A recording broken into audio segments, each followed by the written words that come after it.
은혜 받을 하나님의 말씀 이사야 41장 1절 우리 한 절 함께 읽습니다. 섬들아 내 앞에 잠잠하라. 민족들아 힘을 새롭게 하라. 가까이 나오라. 그리하고 말하라. 우리가 가까이하여 서로 변론하자. 은혜 받을 말씀의 제목은 힘을 새롭게 하라 라는 제목으로 함께 은혜 받기를 원합니다. 오늘 본문에 보니까 우리가 하나님 앞에 어떤 자세를 하고 나아가야 할까 그것을 설명합니다. 섬들아 내 앞에서 잠잠하라. 민족들아 힘을 새롭게 하라. 가까이 나와 그리하고 말하라. 우리가 가까이 하여 서로 변론하자. 왜 하나님은 이런 말씀을 1절에서 하셨느냐 하면은 그 이유가 이사야 41장 전체를 읽어보면은 이 말 하신 이유를 알 수 있어요. 41장에서 하나님은 백성에게 힘을 새롭게 해서 변론이 뭐냐면은 한번 판결해 봐라 너희들이. 섬들아, 즉 섬들아 하면은 섬은 무슨 뜻이냐면은 해변가에 사는 나라들을 섬들이라고 얘기합니다. 그래서 해변가에 사는 나라들아, 민족들아 하면은 한 사람 한 사람이 큰 민족, 족장을 이루기 때문에 두 민족이 네 태중에 싸운다 했을 때 에서와 야곱이 있는 것을 민족이라 했어요.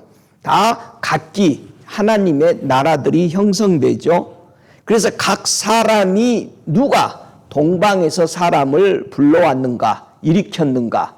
지금 이런 것을 너희들이 모르기 때문에 한번 서로 얘기 좀 해보자. 이 말입니다. 하나님 앞에 나와서. 누가 의를 불러 자기 발 앞에 굴복하게 했는가.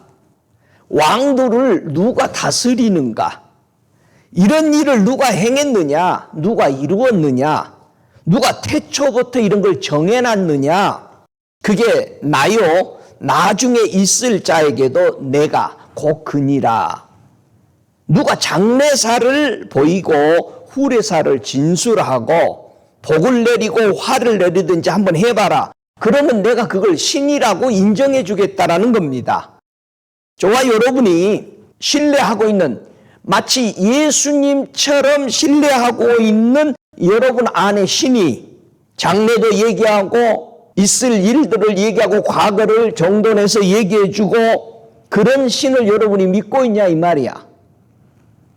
어느 나라를 하나님은 일으키시고 어느 나라를 부서뜨려버리고 어느 나라를 마치 토기장이가 진흙을 확 내팽개쳐버리듯이 밟는 이런 사람을 너희들이 봤느냐 이 말이야. 왜 하나님이 이렇게 말하죠?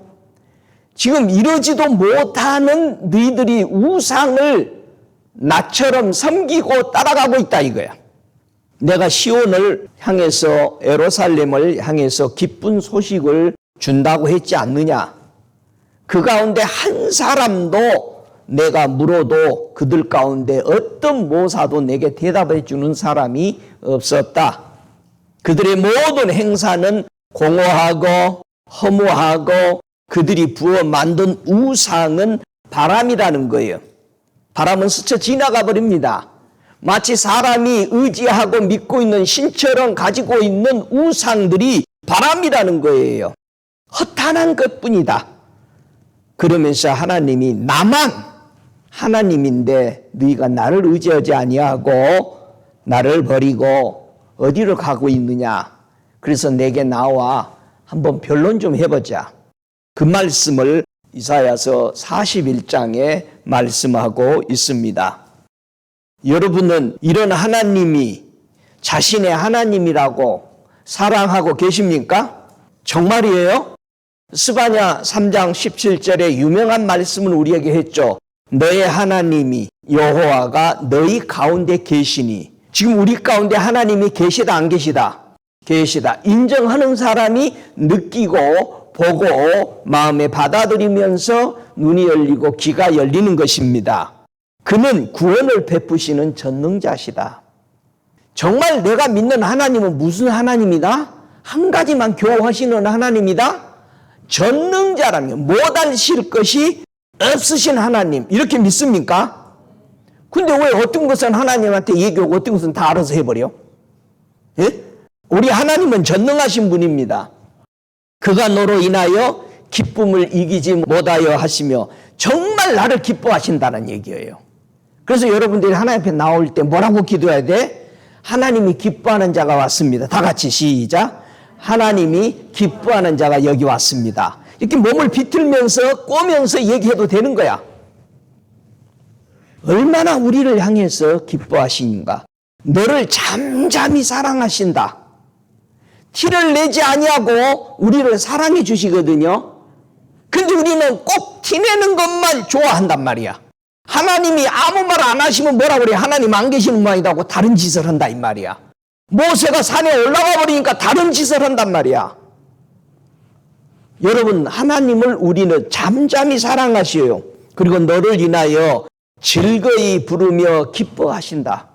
천국에서 우리 하나님의 의로운 백성들이 행하는 일을 보고요, 온 천국에 다 소문내시는 게 하나님이에요. 저 봤냐? 저 말했다 장로교 성도들 봤냐? 50일 기도한다고 하지 않냐? 어느 분이 전화가 왔어요. 그 설교 나간 걸 듣고, 아유, 목사님 언제부터 50일이에요? 그래서 언제부터 합니다. 그랬더니, 아이고, 나도 거기에 맞춰서 기도해야 되겠네. 그러시더라고요. 정말 마음을 정하고 나와서 기도하면 큰 은혜들이 부어질 것입니다. 할렐루야. 예, 아주 짧게 성경 말씀 보고 우리가 전적으로 기도하며 하나님 앞에 열리는 그런 시간들이 되기를 원합니다. 이 섬들아, 내 앞에서 잠잠하라. 이 잠잠하다란 뜻은요, 색이다란 뜻입니다. 침묵하다는 이 뜻은 색이다란 뜻이에요. 잠잠하고 있을 때. 그래서 섬들이 하나님 앞에 잠잠해야 될 그 이유가 뭘까? 출애굽기 14장 14절에 보니까 여호와께서 너희를 위하여 싸우시리니 너희는 뭐하라? 가만히 있을지어다. 가만히 있으라는 거야. 가만히 있으면 누가 일하신다? 근데 내가 설레발을 치고 다니면은 하나님이 일하실 기회를 안 주는 거야. 분명히 하나님은 질서의 하나님이고 순서의 하나님이시죠. 주님, 이거 해주세요. 혹은 나는 넉넉히 주님을 내 마음에 새기고 계실 때 주님은 일하시고 표신하게 일하시는 줄로 믿습니다. 자, 하나님이 일하시니까 잠잠히 있으니까 정말 하나님의 중보 기도자들은 하나님이 일하시도록 뭐를 해야 돼요? 기도해야 되지. 자, 보세요. 블레셋 백성들이 이스라엘 백성을 치려고 왔습니다. 왕도 없어요. 그러니 얼마나 무섭겠어요. 세상 나라들은 왕들을 데리고 앞에 나왔는데, 그래서 사무엘에게 백성들이 찾아왔습니다. 사무엘상 7장 8절에 보니까 당신은 우리를 위하여 하나님 여호와께 쉬지 말고 부르짖어. 잠잠하고 있지 마시고 계속해서 부르짖어서 우리를 저 블레셋 사람 손에서 구원하시게 하소서. 하나님이 일하신 줄 알면은 하나님의 사람은 어떤 상황들이 올 때 뭐 한다? 하나님 앞에 부르짖어 기도한다는 거예요. 할렐루야. 그래서 우리의 기도를 통해서 하나님이 일하시는 것입니다. 믿습니까? 그래서 원수들의 대적들을 물리치는 사례가 사무엘을 통해서 나타납니다. 하나님이 일하시는 것을 모를 때, 하나님 앞에 멀리 떨어져 나갈 때, 그래서 눈물의 선지자라고 하는 에레미야가 왜 울었어요? 여러분 왜 울어요? 여러분의 자녀들이 하라는 공부도 안 하고 어린아이가 해야 할 것을 안 하고 있을 때 여러분 마음이 편해요? 될 대로 되라 하고 내비줘 버립니까? 근데 여러분 마음이 어때요? 자, 에레미야가 마음이 어땠을까요? 이스라엘 백성이 지금 얼마 남지가 않으면은 포로로 잡혀가는 것을 생각하니까 그냥 생각해서 울 수 있는 게 아니잖아요. 하루 이틀 우는 게 아니잖아요. 자, 에레미야 4장 19절에 보니까 슬프고 아프다. 내 마음이 속이 아프고 내 마음이 답답하여 잠잠할 수 없으니 이는 나의 심령 네가 나팔 소리와 전쟁의 경보를 들음이로다. 이야, 하나님의 선지자가 쉬지 않고 멸망이 오고 있다라고 외칠 수밖에 없었던 것은 눈이 열려서 보이는 거야. 환상이 보이고 엄청난 나팔소들이 적군이 오는 나팔을 불면서 이스라엘 백성들을 두렵게 기압을 재선하면서 오는 저 떠드는 소리를 듣는데 이 백성들은 한가히 하나님하고는 멀어져 있고 자기 욕심대로 살아가고 있는 모습을 보고 에레미야는 그렇게 운 거예요. 저와 여러분이 하나님의 말씀을 보고 깨어있지 않으면은 정말 종말입니다. 곧 시간이 다 됐습니다. 말을 못하는 거예요. 우리가 하나님의 말씀을 깨닫고 보여줘야 돼. 그래야 울어. 그래야 중보해. 오늘 하나님이 힘을 새롭게 해서 내게 나와 가까이 변론해보자라는 게 뭐냐면은 하나님의 힘으로 꼭 뭐를 해야 되는가를 함께 배워가기를 원합니다. 민족들아 힘을 새롭게 하라 그랬습니다. 힘. 이 힘이란 말은 말 그대로 능력이죠. 이 능력, 하나님은 어떤 민족에게 자신의 힘을 내려놓으라고 경고하셨을까? 하나님의 힘을 과시해서 보여준 때가 있었어요. 언제 하나님이 너 네 힘 내려놔라 그러면서 하나님의 힘을 보여줄 때가, 능력을 보여줄 때가 언제 있었어요?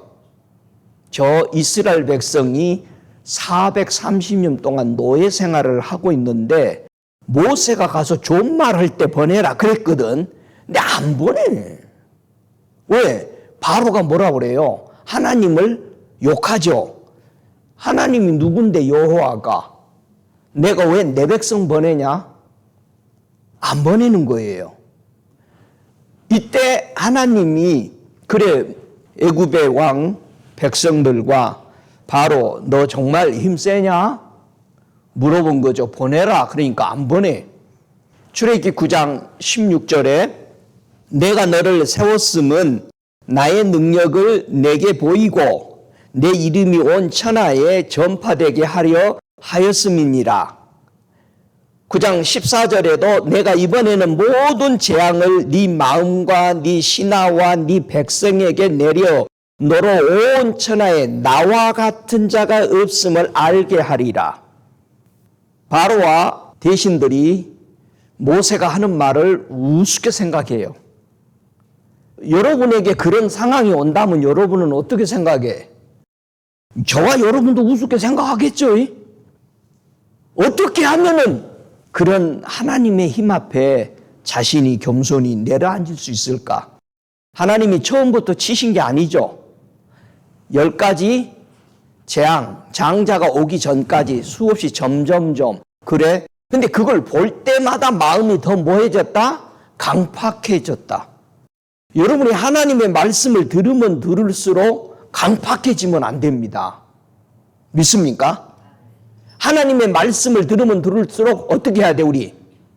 겸손히 인정해야 돼. 아, 하나님 그런 하나님이시군요. 그래요. 저는 이런 사람입니다.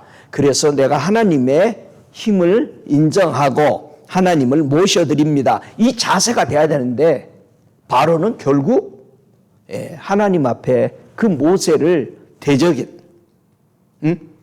옛날 과거만 생각하는 거죠. 저 모세 우리 양자였어, 우리 집에. 이런 것만 생각합니다. 조건만. 저와 여러분 사람을 봅니다. 언제나 하나님의 소리로 못 듣습니다. 많은 사람이 자신의 힘을 자랑합니다. 왜? 어떻게 우리가 자랑할까요? 신명기 8장 17절에 보면은 또 두렵건대 네가 마음에 이르기를 내 능력과 내 손의 힘으로 내가 이 재물을 얻었다 할까 하노라. 네 하나님 여호와를 기억하라. 내가 네게 재물을 얻을 능력을 주었습니다. 지금 이스라엘 백성에게 하는 말이에요. 자, 애굽에서 나올 때도 이스라엘 백성이 가난한 자가 한 사람도 없게 했다는 거야. 온 이스라엘 백성들에게 마음을 열어서 물질이고 뭐고 빨리 주려니까 나가라 나가 하면서 다 내보냈거든요. 한 사람도 가난한 사람이 없대요. 3.5 밀리언 피플이 나왔는데 다 보석을 하나씩 쥐고 나왔어. 응? 아니 성전 지은다니까 싸울 곳이 없도록 갖다 붙잖아요. 자기 주머니 꺼내고 여기서 꺼내고 여기서 꺼내고 다 꺼내. 그만 가져라 그랬단 말이야. 가나안 땅에 그들이 나무도 심지 않았고 성도 쌓지 않았는데 다 그냥 얻습니다. 그런데 이스라엘 백성은 마음을 이건 내 힘으로 했어. 내 힘으로. 그러니까 벌써 전쟁 한 번 하니까는 하나님이 이기게 해주니까 벌써 조그만 거는 보니까는 뭐라 그래. 사람 조금만 보내서 이제 모세 가지고 이제 조종하는 거예요, 뒤에서. 그 몇 명만 보내세요. 이제는 자기네들이 딱 보니까는 판단이 딱 서는 거야. 여러분, 우리가 군대로 이겼어? 많은 사람들이 기도하면서도 우리가 기도했으니까 이겼다. 아니에요. 우리가 뭐를 해서 이긴 게 아니라고. 우리 행함으로 한 거 하나도 없어야 돼. 행함으로 하나님이 해줬다고 생각하는 착각 속에 사는 것이 율법이야. 내가 이랬으니까 하나님이 축복을 해줬다? 절대 그렇게 생각하지 마세요. 너희들이 얻은 물질이 네 힘으로 얻었다고 하지 마라. 이게 하나님 앞에 철저한 자세가 돼야 돼요. 이걸 보고 겸손이라고 그러는 거예요. 겸손이라 하면 몸 비틀면서 아이고 나는 못해요 목사님.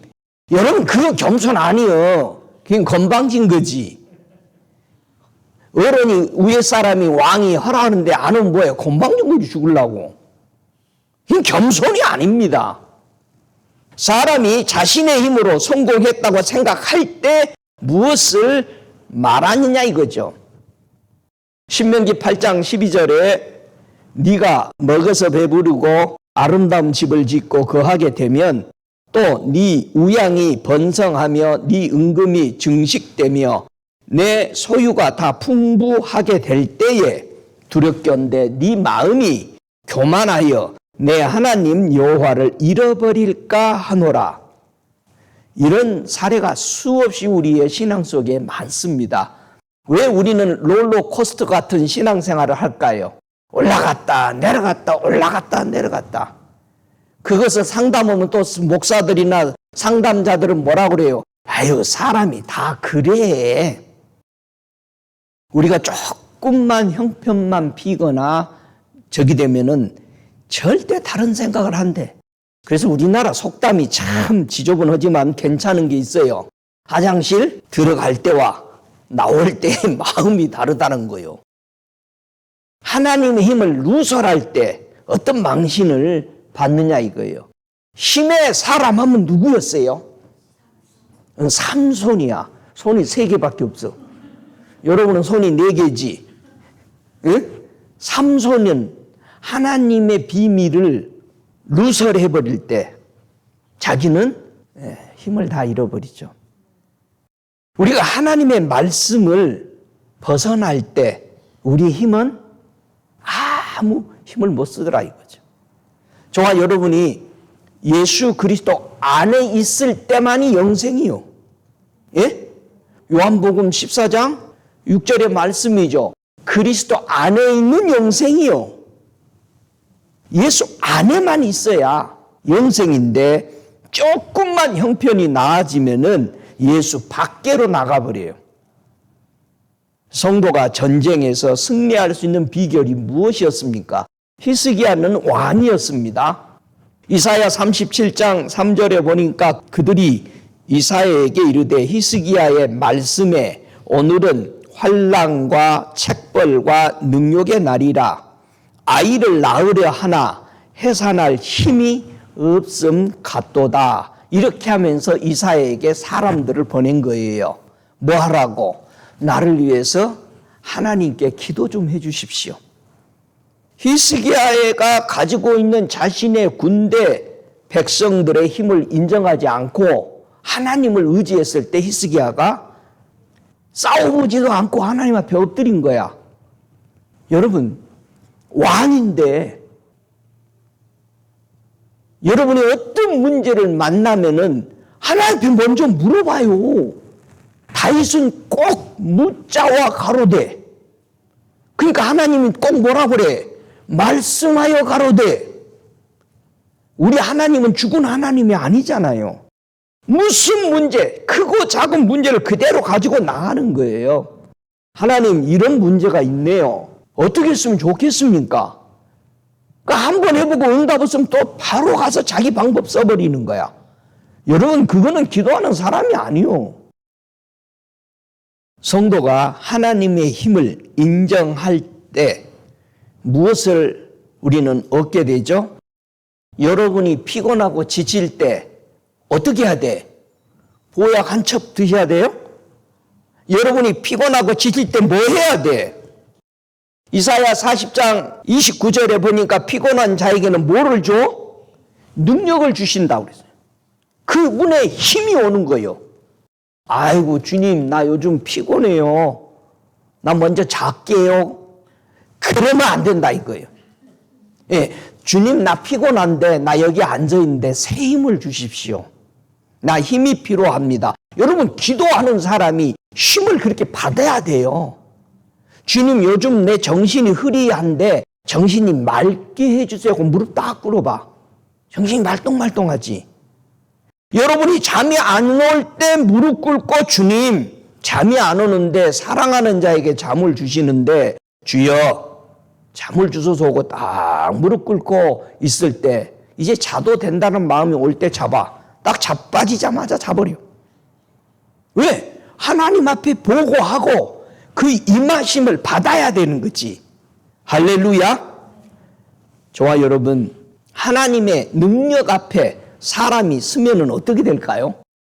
여러분, 하나님의 능력 앞에 사람이 섰을 때 그걸 체험한 사람이 성경에 많지만 가장 잘 표현하게 나타난 사람이 누구요? 다니엘이 하나님 앞에 초창기에 지혜와 총명과 명철을 다 받았어요. 다니엘서 10장 16절에 보니까 인자와 같은 이가 있어 내 입술을 만진지라 내가 곧 입을 열어 내 앞에 섰는 자에게 말하여 가로되 내 주여 이 이상을 인하여 근심이 내게 더함으로 내 힘이 없어졌나이다. 내 몸에 힘이 없어졌고 호흡이 남지 아니하였사오니 내 주의 종이 어찌 능히 내 주의 더불어 말씀할 수 있으리니까. 자, 지혜와 총명한 명철을 남다르게 부어져 가지고 하나님의 말씀을 깨달으려고 온갖 힘을 다 쓰다가 뭐했어? 자기 힘이 다 빠져버렸어. 근데 하나님의 메시지를 가지고 온 천사의 가브리엘의 그 메시지를 받을 수가 없는 거예요. 우리가 힘이 없으면은 하나님 말씀 못 들어요. 그래서 우리는 하나님 앞에 힘을 받아야 되는 거예요. 하나님 말씀이 이해가 안 됩니다. 문제 있는 거예요. 근데 우리는 기도 안 하는 거예요. 다니엘은 자기의 지혜, 자기 명철을 다 내려놓고 그때사 주여 나는 힘이 없습니다. 인정할 때 그에게 하나님의 말씀을 해석해 주는 지혜와 총명이 다시 내린 겁니다. 저와 여러분이 받은 은혜 가지고 하나님의 계속해서 나아가는데 또 그걸 가지고 쓰면은 우리는 이렇게 돼요. 우리는 매번 하나님의 은혜를 받아야 되는 거예요. 다니엘은 자기 걸 다 내려놨을 때에 하나님의 그 다음 단계의 비밀을 받을 수가 있었어요. 우리는 한 번 받은 은혜 가지고 천국 갈 때까지 살겠다는 생각을 가지고 있는 사람들이 많습니다. 그러면서 사람들 은혜 받고 기도하고 뭐 하면 아이고 옛날에 나 다 해봤어. 절대 여러분은 그런 말 하면 안 돼. 최고 교만이야. 그리고 다른 사람 믿음을 다 깔아 뭉기는 거예요. 여러분, 우리는 하늘에 끝없이 올라가야 되는 거예요. 내가 체험한 것은 빙산의 일각도 안 되는 거예요. 근데 우리는 조금 체험한 그거 가지고 마치 다인 것처럼 남이 은혜의 말하고 하나님의 세계의 말을 하면 다 판단하고 있는 거야. 여러분, 다니엘이 하나님의 천사 앞에서 자기 걸 다 내려놨을 때에 하나님의 그 능력으로 다시 한번 하늘의 세계를 계시를 받을 수가 있었다 이 말이야. 예, 옛날 것 가지고 수백 년 수천 년 뒤에 저 책들을 가지고 앞을 보려고 하지 마시고 성경을 가지고 미래사를 보시기 바랍니다. 아멘. 스가랴서 4장 6절에 그 유명한 말씀을 하잖아요. 이것은 힘으로 되지 않는다. 네 힘으로 안 돼. 이거는 능력으로 되지 않아. 네 능력으로 안 돼. 뭘로 돼? 오직 나의 신으로 된다. 성령이 임해야 됩니다. 매 순간마다. 우리 안에 성령 계셔요. 그러나 여러분들이 계속 의뢰할 때만이 그분이 얘기하시는 거예요. 여러분 안에 성령이 계시지만 여러분이 다 해버리잖아. 그래놓고 뭐라고 그래? 주님이 했다라고 그러는 거예요. 분리하면 다 주님이 했다고 그래. 어디 가서 소원이 날 것 같으면 아이고 내가 가는 것이 주님의 뜻이 아닌 것 같아요. 안 가버려. 아무튼 우리 예수님을 너무 많이 우리는 잘못된 데 사용합니다. 하나님께 받은 힘으로 예수님은 뭐를 하라고 가르쳐줬어요?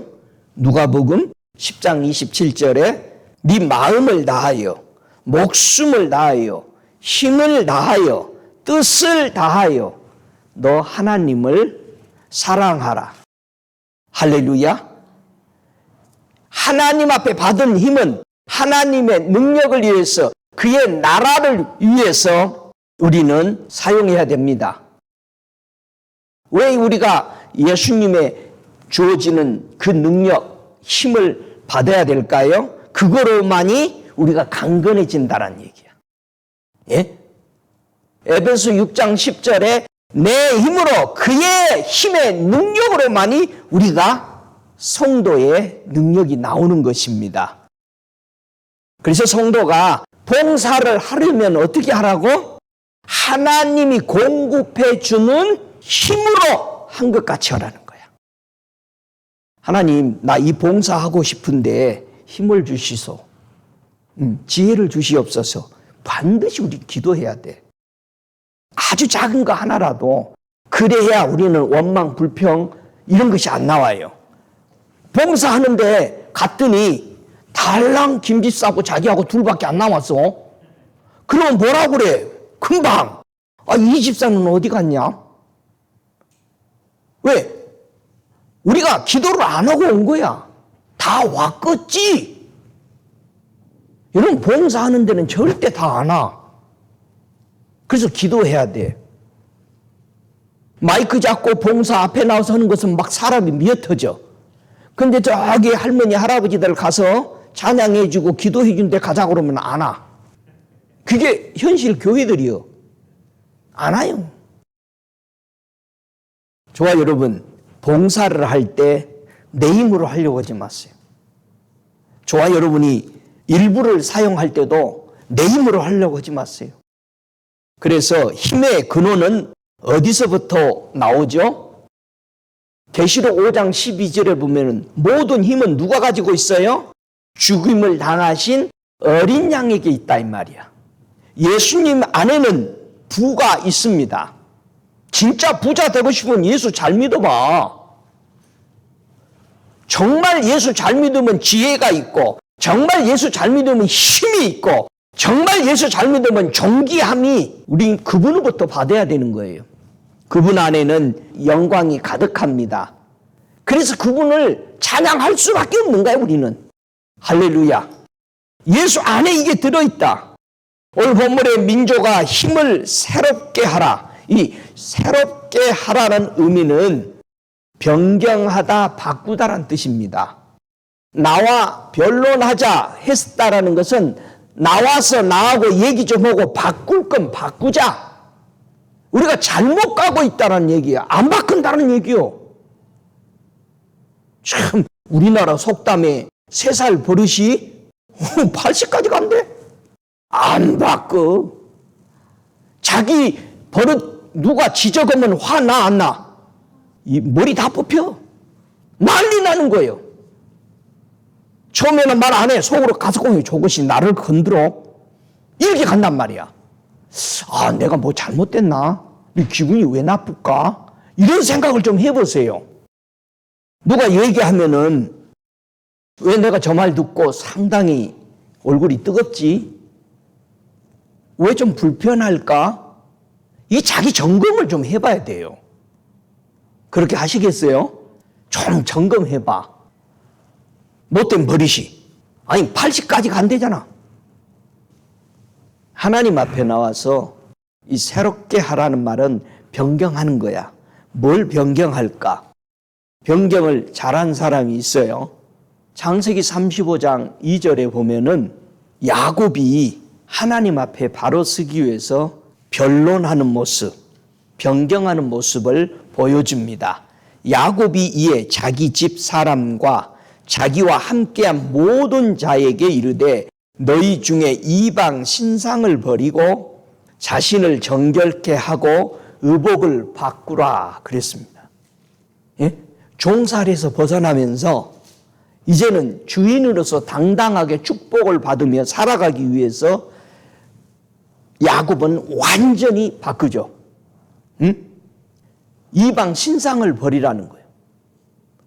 자신을 정결케 하고 의복을 바꿔버렸대. 저와 여러분이 입는 의복이 뭘까요? 여러분 옷을 바꿨어요? 어떤 옷으로 바꿨어요? 그리스도의 옷으로. 신학에 와서도 이 새롭게 하라는 것은 변경하다, 변하다, 바꾸다라는 것입니다. 사도들이 교회와 성도들에게 무엇을 새롭게 하라고 권면을 했느냐면은 로마서 1장 23절에 보니까 썩어지지 아니하는 하나님의 영광을 썩어질 사람과 금수와 버러지 형상의 우상으로 바꾸었다라는 거예요. 지금 교인에게 하는 말이요. 교회에 들어왔는데 로마서 1장 23절에 하나님의 영광은 썩어진다, 안 썩어진다? 절대 안 썩는다. 하나님의 영광이 뭐예요? 사람의 영광은 뭐요? 사람의 영광은 썩어진다는 거예요. 버러지 현상이 나타난다는 얘기예요. 여러분, 우상을 바꾸라는 거예요. 교회 안에 우리들이 예수 믿으면서 하나님과하고 대처하면서 마치 하나님 것처럼 가지고 있다 이 말이야. 너무 많아요. 우리 생각들이 정말 바꿔야 돼요. 여러분, 풍습을 바꾸세요. 풍습. 옷 입는 풍습도 바꾸고 좀 예수 믿는 사람의 옷 입는 풍습으로 바꿔요. 근데 여러분은 옷 입는 거 다 무슨 풍습으로 입어? 세상에 유행하는 풍습으로 입잖아.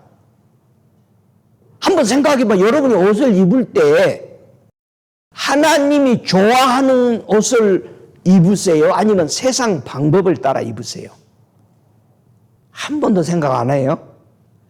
그냥 걸쳐? 옷을 입을 때, 무엇을 먹을 때, 무슨 생각을 할 때, 여러분 우리 마음, 생각, 행동 모든 것이 하나님이 보시기에 바른 자세로 하느냐를 절대 고쳐야 됩니다. 근데 세상에서 만들어놓은 거 아무거나 차고 달고 걸고 다녀. 정말 어떤 거는 전 그리스도인들이 저런 건 가지고 다니면 안 되는데 귀걸이든 목걸이든 팔찌든 옷이든 막 입고 다녀. 교회 올 때 자신 없는 옷은 버리세요. 근데 교회 안 올 때만 입어. 그거 잘못된 겁니다. 아이고 이거 입고 어떻게 교회 가? 그건 버려야 돼. 근데 교회 안 오는 날만 입어. 고린도전서 15장 51절에 보니까 보라 내가 너희에게 비밀을 말하노니 우리가 다 잠잘 것이 아니요 마지막 나팔의 순식간에 호련히 다 변화하리니 나팔 소리가 나매 죽은 자들이 썩지 아니할 것이로 다시 살고 우리도 변화하리라. 물론 고린도전서 15장을 부활장이라고 얘기를 하는데요. 그렇게 고정시키지 마세요. 그건 누가 얘기했는지는 모르겠지만은 다 맞는 얘기는 아니에요. 여러분, 나팔 소리가 난다. 여러분, 처음 나팔 소리는 어디서 났어요? 시내산에서 났어. 처음 나팔 소리가 시내산에서 나면서 뭐를 받았어? 율법, 십계명을 받았어. 그러면 처음 나팔 소리가 났으면 뭐 어떤 나팔 소리도 있겠어? 마지막 나팔 소리도 있어. 그럼 마지막 나팔 소리에서 우리는 뭐를 받았어요? 예? 마지막 나팔 소리에 우리는 뭘 받았습니까? 복음을 받았지. 예수님이 마지막으로 보냈다고 그러잖아. 예수님이 와서 외쳤으니까 예수님이 나오는 목소리가 다 뭐요? 나팔이지. 그러니까 여러분이 조금 기분 나쁘면 야, 나팔 불지 마. 그러잖아. 자기 친구한테 어디 가서 나팔만 불면 너 죽여. 그러잖아. 예수님이 나팔을 불었어. 마지막 나팔을. 뭐라고 불렀어? 이 복음으로 산다. 이 복음 들으면 죽은 자가 살아난다. 근데 우리는 마지막 나팔 주님이 올 때 부는 것만 생각해. 저와 여러분, 마지막 나팔, 예수의 나팔 소리를 들어야 살아나요. 죽은 사람들이 다 살아났잖아. 할렐루야. 가까이 나오라고 그럽니다, 오늘. 가까이. 가까이 나오라는 것은 접근하라는 거야. 아주 가까이 끌어당기는 거지. 성도가요, 하나님의 힘으로 새롭게 되어서 과연 가까이 가서 뭐를 할까요? 하나님 앞에 새 힘을 얻어서 새롭게 해서 가까이 가서 뭐를 해야 될까, 성도들이? 잘 보세요. 창세기 18장에 보면은 하나님이 아브라함의 장막에 오셨죠. 그렇죠? 창세기 18장 23절에 가까이 나가 가로되 주께서 의인을 악인과 함께 멸하시라니까. 지금 하나님이 어디 심판하러 오셨어? 19장에 소돔 고모라에 심판하러 오셨는데 잠시 누구 장막에 들리셨어? 아브라함의 장막이 왔는데, 자 보세요. 우리가 해야 될 오늘 말씀의 제일 깊은 주제가 이거예요. 우리가 하나님의 힘을 얻고 새롭게 변화돼서 변론하는 것이 뭐냐? 바로 이거예요. 하나님 앞에 끝없이 우리가 기도하면서 뭐를 변론을 해? 말씀을 올려드려야 되느냐? 하나님, 의인과 악인이 함께 죽이는 것은 하나님의 법이 아니잖아요. 그렇지. 내 조카 롯을 기억해 주세요. 걔는 소돔 고모라에서는 의인입니다. 여러분, 이게 변론이요. 우리가 하나님 앞에 힘을 얻어서, 그러니까 그렇게 아브라함이 하나님 앞에 접근해서 얘기했더니 하나님이 들어 안 들어요? 들어요. 그러니까 우리가 기도가, 여러분이 기도한 대로 된다니까. 네가 기도해서 이 사회가 변한다. 네가 기도하니까 네 동네가 변한다. 아브라함이 기도했더니 거기서 사람이 빠져나와. 나인원원이 무너질 때에 기도하는 사람들 새벽에 자기 자녀들을 위해서 기도했는데 그 아들이 설사가 나서 못 갔어. 여러분이 기도하는 것이 하나님이 일하시는 거예요. 이게 변론이요. 가까이 나와서 내 좀 얘기 좀 해라. 나한테 좀 얘기 좀 해라. 내가 도와줄게. 아브라함이 자기 조카를 위해서 중보했더니 하나님이 천사들의 손을 잡고 끌어내 주잖아요. 응? 여러분이 어느 날 조지에 와 있어. 손으로 끌어내가지고. 오, 주님. 하나님의 힘을 받아 새롭게 되기 원하십니까? 근데 뭘 방해할까? 내가 하나님 앞에 가까이 가서 아브라함처럼 이런 얘기, 하나님 공의의 하나님이 아니십니까? 주님은 공평의 하나님이 아니십니까? 이렇게 하면 안 되시죠. 지금 하나님이 말씀 이렇게 하신다고 해줬잖아요. 그것을 하나님 앞에 기도하는 거야. 하나님, 이 땅에 하나님의 백성들이 있게 해주세요. 그걸 놓고 기도를 하라는 거야, 지금. 그래서 그렇게 살고 싶은데 뭘 이렇게 못하도록 방해할까, 뭐가? 한번 성경 찾아보죠. 이사야 29장 13절 함께 있습니다. 주께서 가라사대 이 백성이 입으로는 나를 가까이 하여 입술로는 나를 존경하나 그 마음은 내게서 멀리 떠났나니 그들이 나를 경외함은 사람의 계명으로 가르침을 받았을 뿐이라. 하나님 앞에 가까이 가고 싶은데 못 가는 이유가 뭐라고? 여러분, 사람한테 들은 걸로 여러분 신앙을 정돈하면 안 돼. 말뚝 박으면 안 돼. 말씀에다가 말뚝을 박으세요. 믿습니까? 하나님이 말씀이 그렇게 해라고 했으면은 수천 년이 지나고 모든 것이 안 되는 환경 속에서도 하나님은 일하십니다. 왜? 그 말씀을 여러분이 붙잡았으니까. 그런데 사람들의 가르침을 받았기 때문에 하나님 앞에 가까이 못 가는 거야. 하나님 앞에 사랑한다고 교회 와서 계속 하는데 안 되는 거예요. 뭐가 하나님께 가까이 못 가게 막고 있어요? 사람의 가르침. 응? 그래서요, 우리가 사람의 소리를 듣지 말아야도 하지만은 우리가 세상 어떤 사람을 만나더라도 함부로 내 말로 그 사람들을 어떤 것을 부여잡고 가도록 하지 마세요. 응? 여러분이 심판받을 때 그거는 여러분도 죄가 있게 돼요.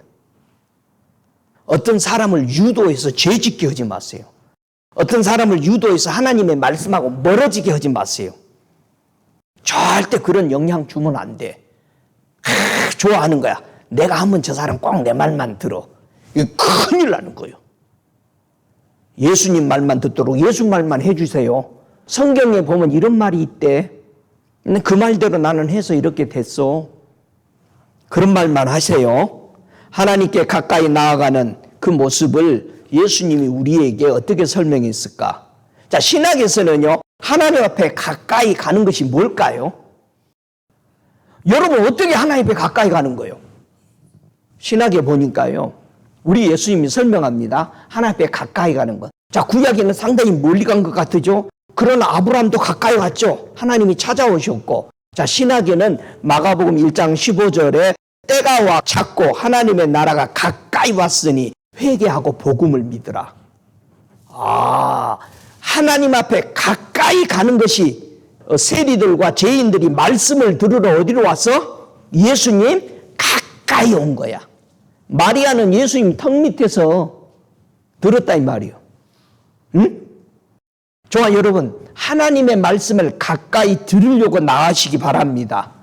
히브리서 7장 19절에 하나님 앞에 가까이 나아가는 좋은 것이 생겼다고 말합니다. 율법은 아무것도 온전케 못할지니 이에 더 좋은 소망이 생기니 이것으로 우리가 하나님 앞에 가까이 가느니라. 우리가 하나님 앞에 뭘로 가까이 갔어? 복음을 가지고 오신 예수 그리스도로 가까이 간 거예요. 응? 그러니까 예수 없이는 하나님 앞에 갈 수 있어 없어? 못 가. 응? 그래서 야고보서 4장 8절에도 하나님을 가까이 하라. 그리하면 너희를 가까이 하시리라. 죄인들아 손을 깨끗이 하라. 두 마음을 품은 자들아 마음을 성결케 하라. 오늘 본문에 그리하고 말하라. 우리가 가까이에 서로 변론하자 그랬습니다. 우리가 하나님 앞에 가까이 가기 위해서 구약에서는 유월절을 줬어요. 그렇죠? 유월절에 양을 잡아먹고 그 피를 뿌리고 나서, 그런데 이 유월절을 먹으려면은 무엇으로 인해서 유월절을 먹을 수 있었어요? 유월절 먹으려면 뭐를 했어야 돼? 할례 받아야지. 할례 받지 않고는 유월절 먹으러 가까이 갈 수 있었어 없었어? 못 가. 그러니까 저 유월절을 지키지 않았던 애굽은 다 장자가 죽었어요. 그러면은 저와 여러분이 예수님을 먹는데 반드시 할례를 받아야 되는 거예요. 예? 하나님의 백성이라고 인정을 받아야 되는 거지. 할례는 하나님의 선택된 백성이라는 표였잖아요. 그래서 우리는 할례를 이제는 겉에다 하는 게 아니라 어디다 해라? 마음의 할례를 하는 거예요. 다 마음의 할례 했어요. 예수 그리스도의 어린 양의 피와 그 살을 먹고 마십니까? 그래 성취한다고? 그래야 가까이 가는 거예요. 나는 하나님께 가까이 나가고 있는가? 정말 나가고 있어요? 한번 생각해 보세요. 스바냐 3장 2절에는요, 하나님께 가까이 가고 있는지를 한번 점검해 보라는 거예요. 첫째, 그가 명령을 듣는가? 내가 예수 명령 듣냐 이거요. 말씀이 이렇단다. 그걸 듣냐 이거요. 두 번째는 그분이 하신 교훈을 받아들이냐 이 말이야. 그리고 하나님을 의뢰하고 있느냐 이거예요. 이런 사람들이 하나님 앞에 가까이 가는 모습이라고 설명하는 거예요. 그냥 하나님의 말씀은 그냥 성경 한 장 읽는 것으로 그쳐버린다면은 한번 생각 그렇게 읽지 마시고 읽는 것도 귀중한데요. 오늘 이 말씀을 통해서 나는 뭘 붙들고 살 것인가? 예? 한 절을 읽더라도 그분의 말씀의 명령을 들으려고 하세요. 요한복음 4장 25절에 여자가 가로되 메시아 곧 그리스도라 하는 이가 오실 줄 내가 아노니 그가 오시면 모든 것을 우리에게 뭐한다? 고하시리라. 고하는 것이 뭐예요? 하나님 앞에 가까이 가도록 인도해 준 거예요. 누가? 예수님이. 신학에 와서는 하나님 앞에 가장 가까이 보좌 앞으로 가도록 누가 역사했어요? 예수 그리스도가 하나님 앞에 가도록 우리 죄와 허물을 덮었고 성령 그가 오시면 우리를 하나님께로 가장 가까이로 예수께로 가장 가까이로 가도록 한 거예요. 우리가 예수 영접했는데 예수께 가까이 못 가. 근데 성령을 받고 나니까 예수님의 말씀이 그냥 다 이해가 되어지는 거야. 가까이 가는 거야. 할렐루야. 그래서 우리가 예수께 가까이 가도록 성령을 주셨고 예수님을 영접함으로 하나님 앞에 나아가도록 해줬다는 사실이야. 그래서 우리는 항상 하나님 아버지 앞에 나아갈 때 누구를 힘입어서 나가야 된다? 예수님을 힘입어서. 예수님의 힘입어서 나아가는 저와 여러분 되시기를 주의 이름으로 축복합니다. 변론을 하라. 이 변론하자라는 뜻은요. 여러분 여기서 변론하라는 뜻이 뭐죠? 응?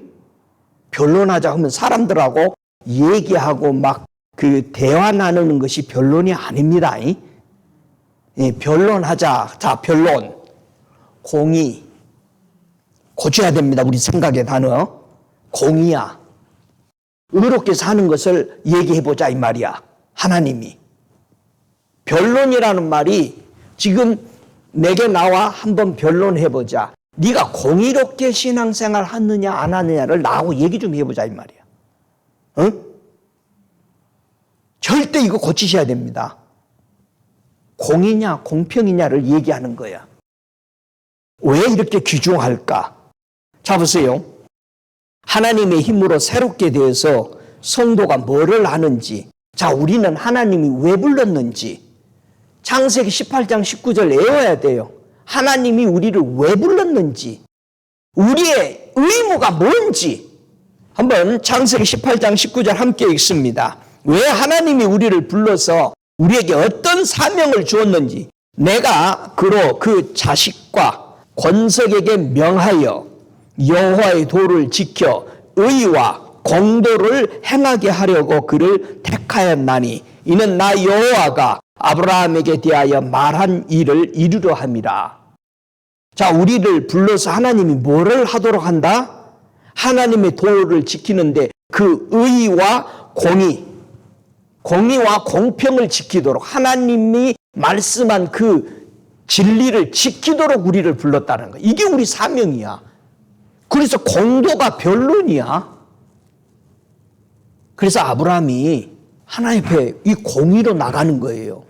이 창세기 18장 25절에 의인과 악인을 균등히 하심이 불가하니이다.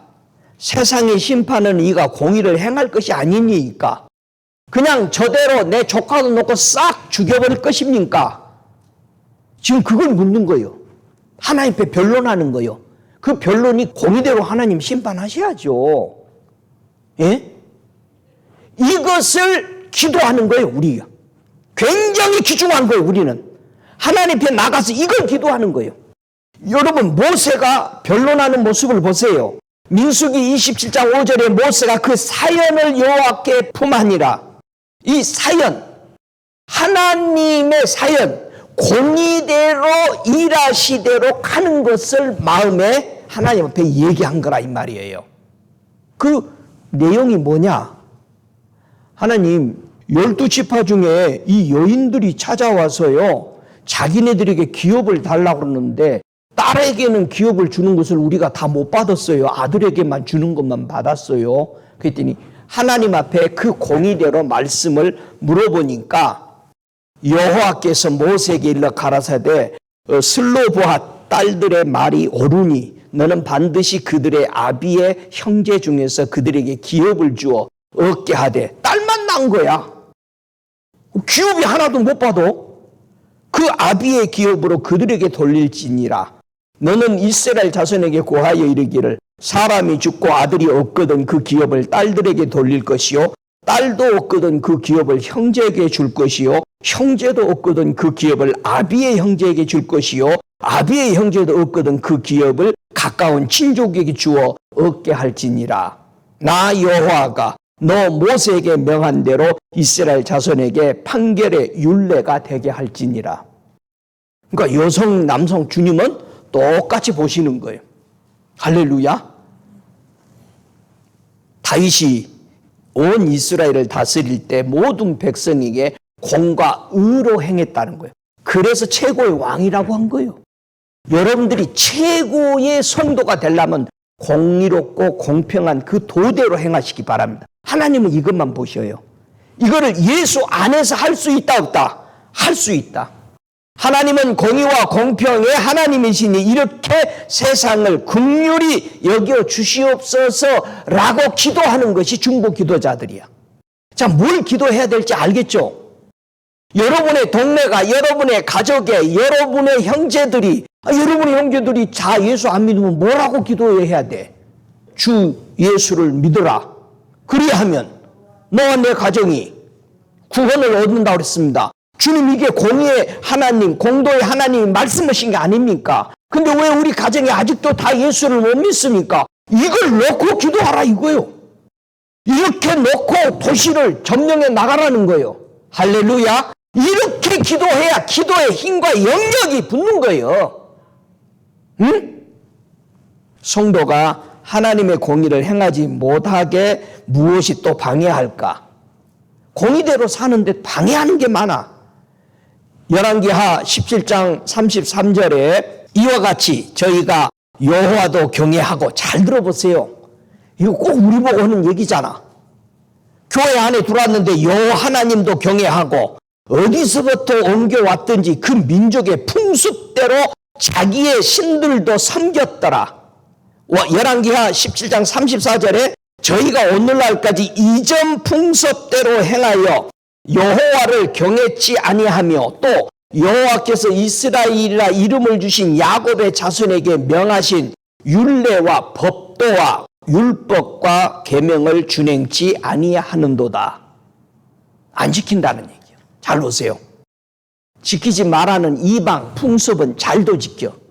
응? 우리는 미국에 와서 사니까 미국 풍습 지키라고 한 게 아니야. 그렇다고 무시할 필요도 없어. 땡스기빙 때 토끼 먹으라고 성경이 있어? 풍습을 가지고 교회 행사 다 바꿔버립니다. 맞아요, 틀려요? 자, 하나님도 섬긴 것처럼 하면서 이름도 부르면서 세상의 풍습은 더 쩌들어져 있어. 어디서 왔는지도 몰라. 근데 그거 안 지키면 난리 나, 교회에서.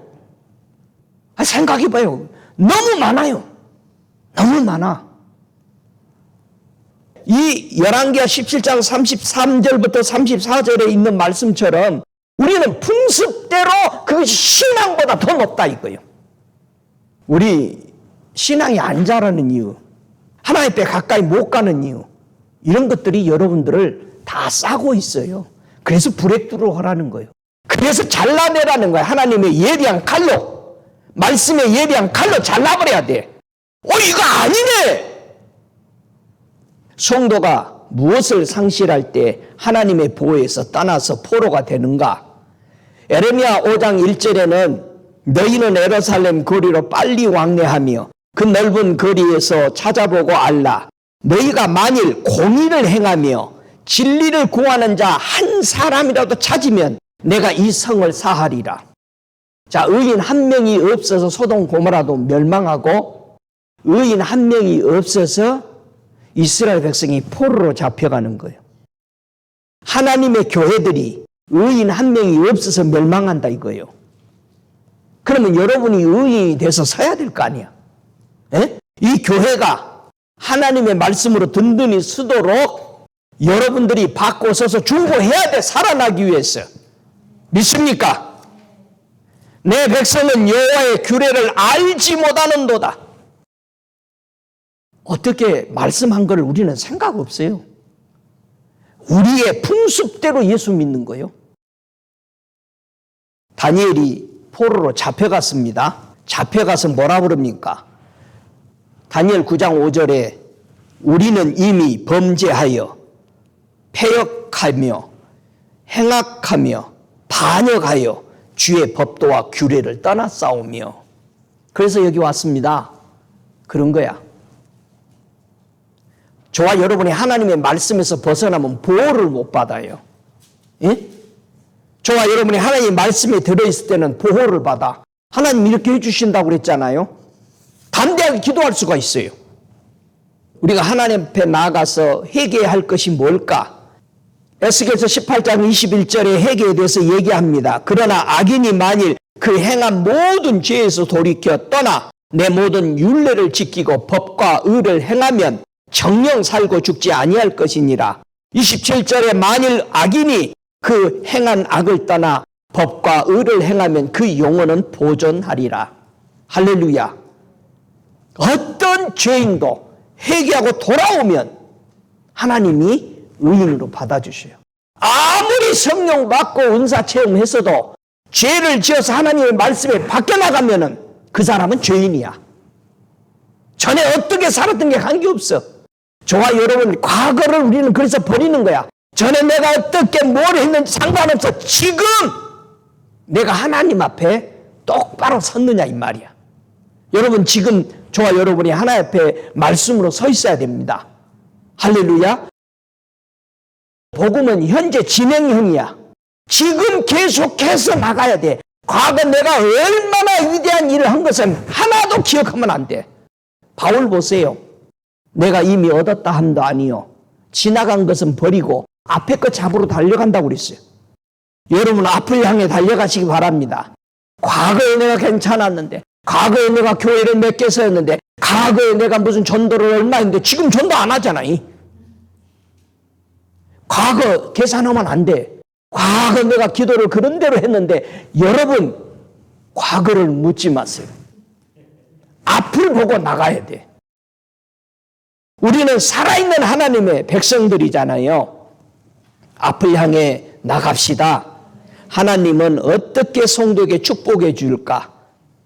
시편 106편 3절에 공의를 지키는 자들과 항상 의를 행하는 자는 복이 있도다. 의를 행하여 복을 준다는 얘기야. 예? 하나님의 공의는 무엇으로 증명될까요? 여러분이 공의가 있는가 없는가, 내 공의를 잘 지키고 있는가 없는가를 시편 37편 6절에는 증명해 준대요. 네 의를 빛같이 나타내시며 내 공의를 정오의 빛같이 하시리로다. 공의와 의를 행하면 뭐가 나타나? 빛이 나타나. 와, 딱 환하다. 훤하네. 공의대로 행해봐. 빛이 나, 내 속에서. 할렐루야. 그래서 하나님은 늘 어디 가면 만날 수 있어요? 잠언서 8장 20절에 나는 의로운 길로 행하며 공평한 길 가운데로 다닌다는 거예요. 여러분이 공의와 공평도로 행하면은 하나님 매번 그 자리에서 봅니다. 오, 할렐루야. 여러분 하나님을 높이고 하나님이 거룩하다고 찬양하십니까? 이사야 5장 16절에는 만군의 여호와는 공평함으로 높임을 받으며, 하나님을 높이는 이유는 공평하시기 때문에 높이는 거예요. 참 하나님, 내가 가진 거 없고 뒤에 배경도 좋지 않고 이럴지라도 하나님은 똑같이 아들같이 나를 대해 주시는 참 하나님의 이름은 높습니다. 그래서 높이 찬양하는 거예요. 할렐루야. 왜 여러분 하나님은 거룩하시다 거룩하시다 합니까? 의로우시기 때문에 우리는 거룩하다고 얘기하는 거예요. 하나님 그냥 거룩이시야.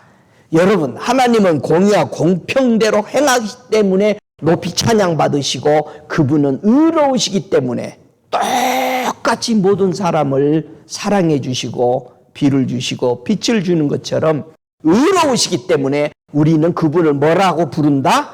거룩하신 하나님. 할렐루야. 그래서 우리가 성도가 뭐요? 거룩한 백성이란 뜻이잖아. 그러니까는 우리 보고 뭐라 그래? 성도가 뭐라 그래? 거룩하다.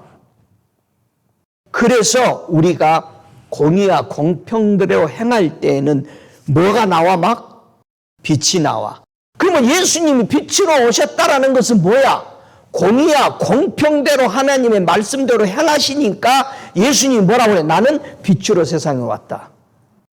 그래서 예수님의 말씀은 모두 다 공의와 공평이니까 빛이 나. 그게 진리야. 변함없다 이 말이야. 여러분에게도 예수의 빛이 충만하기를 바랍니다. 그래서 이사야 42장 1절에 그가 이방에 공의를 베풀리라. 여러분 우리 이방인에게도 공의를 베푸신 거예요. 이스라엘 사람들만 준 게 아니야. 예수 그리스도는 누구에게든 자기를 따르는 모든 사람에게 한 의로운 가지로서 공평과 정의를 실행하시는 분으로 우리에게 오셨습니다. 그래서 내가 내 공의를 만민의 빛으로 세우리라. 이사야 51장 4절에 예수가 오신 것이 공의로서 만민에게 빛을 비친다는 거야. 여러분의 가정이, 개인이, 또 나라가 하나님의 말씀으로 부강해지려면은 그 나라가 공의와 공평대로 서야 세상의 빛입니다. 믿습니까? 이걸 우리의 생명의 신앙의 정조가 공의와 공평대로 행하시는 그 하나님을 따라가고 그렇게 행하며 사는 것이다라는 사실을 잊으시면 안 됩니다. 하나님께 어떤 예배를 드려야 하나님은 맨날 내 예배를 이렇게 잘 들으실까? 여러분 예배를 잘 드리면 뭐가 떨어져? 보석이 오늘 떨어진다고 그랬잖아. 하나님은 어떤 예배를 받으실까요? 응? 하나님은 어떤 예배를 받으시고 여러분에게 응답해 줘요? 잠언서 21장 3절에 의와 공평을 행하는 것은 제사 드리는 것보다 여호와께서 기쁘게 여기신다. 예. 여러분이 의롭고 공평하게 사는 것은요, 하나님이 매일 하나님 앞에 제사 드리는 거예요. 할렐루야. 변론 좀 하십시오. 변론하자라는 것은 판단하다, 결정하다, 분리하다라는 뜻입니다. 재판적인 용어입니다. 변론하는 거. 변론하다니까 막 토론해가지고 이것이 맞다, 저것이 맞다. 이거 이전에 판단하고 네가 생각해 봐라 이 말이에요. 요한복음 3장 17절에 변론, 판단이잖아요. 뭘 어떻게 판단하느냐. 하나님이 그 아들을 세상에 보내신 것은 세상을 심판하려 하심이 아니요 판단, 변론하려고 한 것이 아니다 이 말이야. 저로 말미암아 세상이 구원을 받게 하려 하심이라. 저를 믿는 자는 심판을 받지 아니할 것이요 믿지 아니하는 자들은 하나님의 독생자를 그의 이름을 믿지 아니하므로 벌써 심판을 받은 것이라. 이미 변론이 끝나버린 거예요. 응? 여러분 예수 영접해서 믿고 살아가는 백성이 얼마나 위대한 것인지를 하나님이 심판이 끝났다는 거예요. 예? 그럼 우리 안에 누가만 있어야 돼? 누구만? 예? 예수님만 계셔야 돼. 내 풍선 내가 가지고 있는 거 싹 씻어버리시기 바랍니다. 내 머리에는 아무것도 없어야 돼. 하나님의 법만 있어야 돼. 하나님의 뜻대로 사는 것만. 할렐루야. 그래서 믿는 자들에게는 심판을 받지 아니하는 거예요. 그래서 예수 잘 믿어야 되잖아요. 내가 온 것은 세상을 심판하려 함이 아니요 세상을 구원하려 오신 거다. 나의 한 이 말이 마지막에 저를 심판할 것이다. 하나님의 말씀이 심판합니다. 우리는 이방인이요. 확실해요? 유대인 아니요 혹시? 진짜로? 우리 사도들이요. 이방 교회에게 준 계명 꼭 기억하세요. 4가지요. 다 외우셨죠? 예, 사도행전 21장 25절에 주를 믿는 이방인에게는, 자, 여러분 주님 믿어요? 그 이방인에게는 우리가 우상의 제물, 피, 목매어 죽인 거, 음행을 피할 것을 결의하고 변론을 끝낸 거예요. 하고 편지하였느니라. 여러분 세상에 피 먹지 마요. 남의 피 흘리는 일을 하면 안 됩니다. 우상의 제물 먹으면 안 되고, 목매어 죽인 거 남 목 좀 그만 쪼요. 예? 음행을 피하라는 거예요. 정말 세상을 사랑하는 거 음행 피하시기 바랍니다. 세상의 육신의 정욕, 안목의 정욕, 이성의 자랑들을 버리시기 바랍니다. 이게 예루살렘 사도들이 이방 주님을 예수를 믿는 이방인들에게, 교회에게 준 계명입니다. 구별해서 잘 지키십시다. 사도들이 우리에게 무엇을 줬는지도 모르고 살면은 안 되잖아요. 성도가 하나님의 힘으로 새롭게 되었다는 증거가 뭘까? 여러분, 정말 우리가 하나님의 주신 힘, 그 예수 그리스도의 그 힘으로 여러분 새롭게 됐어요? 증거가 뭐예요? 여러분, 증거가 없으면 심판 때 져요. 재판 받으면 지죠. 그래서 증인을 꼭 세우는 거죠. 로마서 3장 4절에 내가 하나님의 힘으로 새롭게 되었다는 증거가 뭐라고 되어 있어요? 그럴 수 없느니라. 사람은 다 거짓되되 오직 하나님은 참되시다 할지어다. 기록된 바 주께서 주의 말씀에 의롭다함을 얻으시고 판단 받으실 때에 이기려 하심이라 함과 같으니라. 하나님의 심판을 변론에서 이기려면은 뭐 하라고 말하라? 여러분이 내가 예수의 힘으로 새롭게 되었습니다 라는 증거의 고백이 뭐다? 하나님은 참되십니다. 응? 그런데 다른 사람들은 뭐래요? 아유, 사람 말이야. 하나님이 사람을 창조했는데 사람이 영물이요. 사람의 지혜를 누가 당하냐?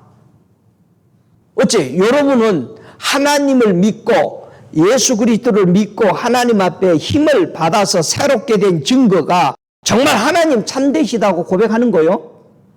그래도 목사님 사람이 제일이요? 이거는 아닙니다. 지금 온 세상은 사람의 머리가 최고라고 지금 주장하고 교회 안에서도 여러분 인격이 대단하십니다. 그래서 교인들 전부 다 망쳐놨잖아. 위대하신 분. 아이고 우리 교회 굉장한 분 오셨습니다. 여러분 하나님 앞에서 우리는 수구리야. 낮춰야 돼. 다 세상 벗 벗어버리고 정말 하나님 한 분만 참됩니다라고 해야 판단 받을 때 변론할 때 이긴다 이 말이야. 할렐루야. 여러분 정말 여러분의 마음에 이거 하나밖에 없죠? 하나님만 참되십니다. 그러면 또 집에 돌아가서도 우리 목사님은 사람을 깐내려 이런 생각만 해가지고 그래도 난 괜찮은데 여러분 진짜 이만큼도 그거 남아있으면 큰일 나요. 하나님 심판에 걸려. 정말 하나님만 참되다라는 진정한 고백이 저와 여러분 속에 나와야 돼요. 믿습니까? 할렐루야. 예수의 피가 우리를 심판해서 넘어가게 해줬잖아요. 그래서 우리를 핍박하던 사람들, 믿는 사람들을 피 흘리게 했던 사람들을 하나님이 변론하겠다는 거 아니겠어요? 심판하겠다는 거 아니겠어요? 우리의 피를 흘리게 한 저들을 하나님 신원해 주십시오. 응? 지금도 하나님의 보좌 앞에서 수없는 의인들이 하나님 공의와 공평대로 심판해 주세요. 우리 형제들 너무나도 많이 예수 믿으면서 저 핍박받고 죽어갑니다. 하나님은 신원해 주신다 안 한다? 그대로 신원해 주신다. 오늘 본문에 새 힘을 얻기 위해서 우리는 뭐 하라? 앙망을 하라. 여호와를 앙망하는 자가 뭐 한다? 새 힘을 얻는데 앙망이 뭐요? 앙망하는 자. 앙하는 거야? 앙망하는 자가 뭐예요? 기다리는 거예요. 자 보세요. 앙망하는 자, 기대하고 기다리고 바라보고 소망하는 것을 앙망하다라는 것입니다. 여러분 그래야 힘을 얻는데요. 무슨 힘을 얻을까? 앙망하고 나니까 구원을 받죠. 하나님을 기다렸더니 구원을 받아. 그랬는데 기다리지 못하고 가버렸더니 허당이지. 성령 못 받았잖아요. 끝까지 내 영혼이 여호와를 기다리며 내가 그 말씀을 바라보는도다. 이 기다리는 거. 신학에 와서 이 기다림을 앙망을 뭐라고 표현했어? 오래 참다. 오래 참아서. 주를 바라보는 자는 수치를 당하지 않는다. 끝까지 주를 바라봤기 때문에 구원을 받잖아요. 주의 이름을 의지하라는 거예요. 이게 앙망이요. 예수의 이름을 앙망하는 것입니다. 오, 할렐루야. 신학에 와서 앙망하는 거, 기다리는 겁니다. 나중까지 견디는 자는 구원을 얻으리라. 나중까지 앙망하는 자만이 그분의 구원을 받게 돼. 환난 중에 뭐하라? 앙망하라. 그분을 바라보면서 참는 거예요. 그래야 우리는 뭐를 받아? 구원을 받아. 조금 믿어보다가 안 되면은 가버려. 시험을 찾는 자가 뭐요? 복이 있어.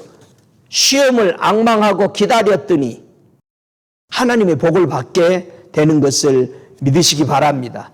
그래서 야고보서 5장 11절에 인내하는 자가 뭐라고? 복되도다. 앙망하는 자, 기다리는 자가 복 있는 거예요. 주님 오실 때까지 기다리시기 바랍니다. 오, 할렐루야. 예수님은 어떤 상황에서도 하나님만 앙망하셨어요. 여러분, 예수님이 하나님을 얼마나 앙망했을까요? 히브리서 12장 2절 이하에 보면은요, 십자가를 참으사 부끄러움을 개의치 아니하시더니, 야, 우리 예수님이 하나님을 얼마나 기다렸어요? 십자가에서 모든 수치 속에서도 끝까지 하나님만 바라봤어요. 누가? 예수님이. 그분이 그렇게 수치를 참고 기다려줬더니 우리에게는 뭐가 온 거예요? 은혜가 온 거지. 어떤 은혜가? 예수의 피로 말미암아 내 죄와 허물이 없다라고 덮어주는 그 은혜가 우리에게 온 줄로 믿으시기 바랍니다.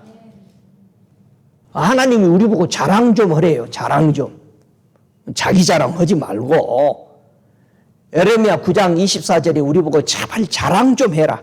자랑하는 자는 이것으로 자랑할지니 곧 명철하여 나를 아는 것과 나 여호와는 인애와 공평과 정직을 땅에 행하는 자인 줄을 깨닫는 것이라. 나는 이 일을 기뻐하노라. 여호와의 말이니라. 우리 뭐 자랑하라고? 하나님 아는 것.